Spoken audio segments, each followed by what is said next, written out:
आप सुन रहे हैं एजी एंटरटेनमेंट की धमाकेदार प्रस्तुति। DJ Sajan Raja mix by AG recording studio. जाते बाड़ू ताजा तोरा बिन जी लेंगे, जाते बाड़ू ताजा तोरा बिन जी लेंगे। हमार जिंदगी रही ता हम फिर मिलेंगे,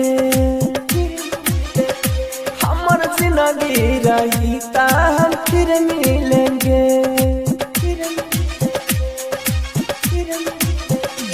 जब बाहर होता जा तोरा बिन जी लेंगे, जब बाहर होता जा तोरा बिन जी लेंगे।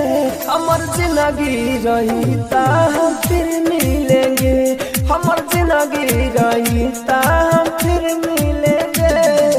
आप सुन रहे हैं एजी एंटरटेनमेंट की धमाकेदार प्रस्तुति।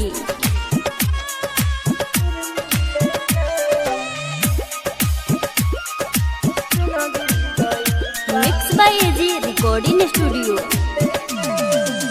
कोई ना खत्म सुना प्यार बचपन के, मिले आईबू एक दिन लाल जोड़ा पहन के।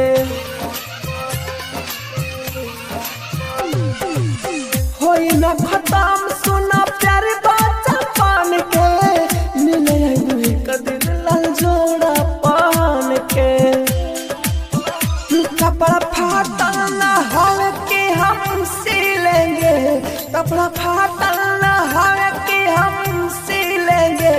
हमर जिंदगी रही ता हम फिर मिलेंगे, हमर जिंदगी रही ता हम फिर मिलेंगे। आप सुन रहे हैं एजी एंटरटेनमेंट की धमाकेदार प्रस्तुति।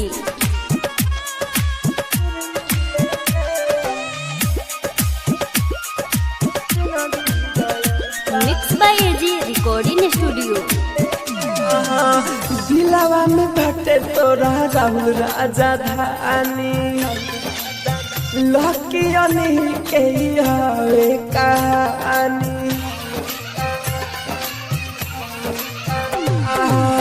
दिलावा में भटे तोरा राहुल राजा धानी, लकी अनिल के हवे कहानी।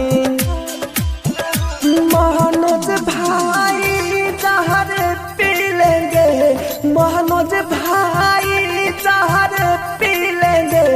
हमार जिंदगी रही ता हम फिर मिलेंगे, हमार जिंदगी रही ता हम फिर मिलेंगे।